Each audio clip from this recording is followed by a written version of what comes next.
जी। तो मैं इस्लामाबाद आया हुआ था अपने कज़न के पास। तो बेसिकली हम सारे कज़न ही फूड लवर हैं, तो हमारा ज़्यादातर जो डिस्कस होती है वो खाने वाली चीज़ों पर ही होती है। तो मेरे कज़न ने मुझे बताया कि हम आपको निहारी इधर से चेक करवाते हैं। तो मैं बेसिकली निहारी के हम सारे ही शौकीन हैं खाने के। तो कज़न ने मुझे बताया कि जी जो निहारी है वो सरजीज़ की बहुत अच्छी है। तो मैंने उनसे रिक्वेस्ट की कि आप सरजीज़ की भी निहारी मंगवा लें और आप मोहम्मदी की भी निहारी मंगा लें, हम दोनों को इधर कंपेयर कर लेते हैं तो इनमें से कौन सी बेहतर है। तो ये अब हमारे सामने दोनों निहारीज़ आ गई हैं, ये सरजीज़ की निहारी है और ये है मोहम्मदी की निहारी। सबसे पहले जो इसमें बात देखने वाली है वो ये है कि मोहम्मदी निहारी का जो सिरप है वो ऐसे लग रहा है जैसे कि आर्टिफिशियल हो। इसको इस तरह बनाने के लिए यकीनन अंदर कुछ चीज़ें एक्स्ट्रा डाली होंगी जो मुझे तो नहीं पता क्या हैं। जबकि दूसरी जानब सब्जी की निहारी है, जो सिरप जैसा कि आप लोग देख सकते हैं वो बहुत ही यकसा है और इसमें कोई भी चीज़ आपको अजाफी नज़र नहीं आ रही। जैसा कि मोहम्मदी निहारी में लग रहा है, मोहम्मदी निहारी में दलिए जैसी फ़ील आ रही है। अब आ जाते हैं मोहम्मदी निहारी के गोश्त की तरफ। देखने में हल्का सा काला लग रहा है, जिससे पता चलता है कि इसकी पकाई ठीक से नहीं हुई, क्योंकि हम ऑलरेडी रिव्यू करने से पहले दोनों ही निहारियाँ खा चुके हैं, तो इससे जायके में हमें ठीक नहीं लगा। पहला नवाला लेते ही मोहम्मदी निहारी जायके से भरपूर महसूस होती है और ये जायका ज़्यादातर मसाला जात का है और इसमें कोई एक ऐसा मसाला जो बहुत ज़्यादा इस्तेमाल किया गया है और इसकी खुशबू निहारी में मजबूरी जायके पर हावी है। गोश्त और ग्रेवी का जायका मसाला जात की खुशबू की वजह से मानक पड़ रहा है।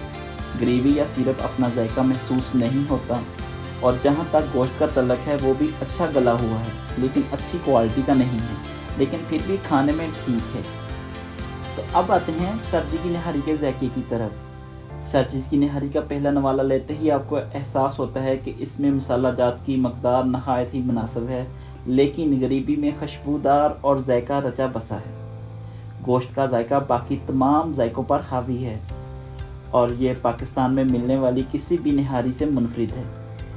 इसका गोश्त खाने से एहसास होता है कि ये गोश्त को कुछ अलग ही अंदाज से पकाया हुआ है।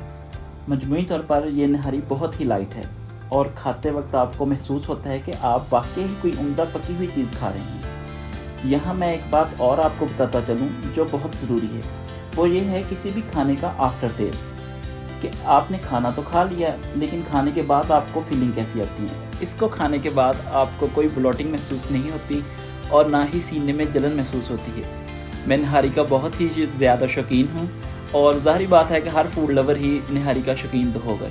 देसी फूड लवर की बात कर रहा हूँ। मैंने बहुत ही मशहूर जगहों से निहारी खाई है, लेकिन सब्जी की निहारी का कोई मद्दे मुकाबल नहीं। वो मैं फ़र्क आपको बताता हूँ। वो ये फ़र्क है कि बाहर जितनी भी मशहूर जगहों से मैंने ये निहारी खाई है, उसमें यह मसला है कि उसमें मसाला जात की क्वांटिटी इतनी ज़्यादा होती है कि निहारी हम अक्सर नान के साथ ही खाते हैं, तो वो सीने में जलन और आफ्टर खाने के बाद भी आपको ऐसा महसूस होता है कि आप सारा दिन फिर कोई चीज़ और नहीं खा सकते निहारी खाने के बाद। लेकिन सब्जी की निहारी की एक ख़ास बात ये है, मैंने खा ली है क्योंकि हमें भूख बहुत ज़्यादा लगी हुई थी, लेकिन इसमें टेस्ट और कोई भी ऐसी चीज़ हमें जलन वाली चीज़, कोई हैवी चीज़ महसूस नहीं हो जिससे हम ये कह सकें ये बहुत इसमें मसाला जात थे।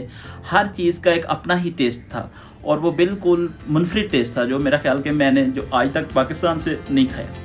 और मेरे लिए सबसे हैरानकुन बात ये है कि ये निहारी खाने के बाद बिल्कुल एक हल्का सा पन फील हो रहा है, जो पेट में भारीपन, सीने में जलन वो ज़रा भी नहीं है। और इसके मुकाबले में दूसरी निहारियों की बात करूँगा, वो इस तरह है कि वो एक बार आप खा लें और उसके बाद आप, मेरा ख्याल है कि 15-16 घंटे कुछ और खा नहीं सकते। वो सीने में जलन और एक अजीब सा भारीपन आपको महसूस होता रहेगा। सब्जी की निहारी दिन में आप 3 दफ़ा भी खा सकते हैं और शायद ये इसलिए है कि जो हमें हमारे कज़न ने बताया कि इस निहारी के जो मास्टर शेफ़ हैं वो इनके दोस्त भी हैं। इस निहारी को ऐसे सलीके से बनाया जाता है जैसे कि ये मुगलिया दौर के शाही दरबारों में बनाया करते थे। इसमें बहुत ही उम्दा क्वालिटी का गोश्त ख़रीदा जाता है, ज़्यादा मकदार में नली और परात का इस्तेमाल किया जाता है, जिससे इसमें गोश्त और निहारी का जायका है, ना कि मसाला जात का।